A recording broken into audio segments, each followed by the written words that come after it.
yanzu na gane sai da ke duniya za na more rayuwa.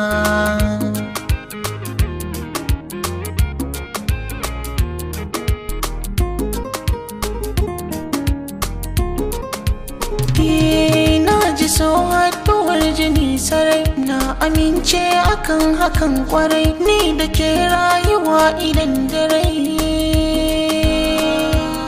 Na yi burin zama da ke da'iman abadin a rayuwa.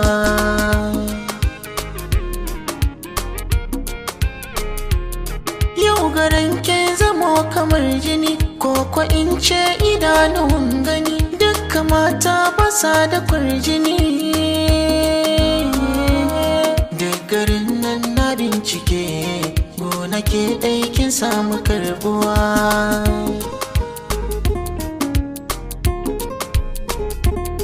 Wanda bai san kini da shi, babu sauran shiri a rayuwa. Randa duk na yi gamo da shi, Allahu ya san bai za ya faruwa. Ko da sun kai yawan tururuwa, duk su taro su zo da yan uwa, a fagen san ki ba na kaduwa. Na sadaukar dare ake, ko da ni za da rasa rayuwa.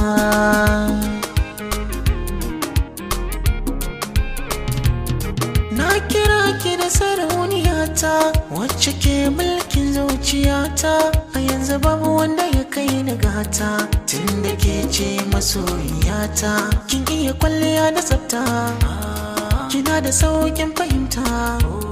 Duk hankalina gunki nan ya karkata, da an kira sunanki ba na firgita. Sai ran da na aure ki, hankalina zai kwantawa.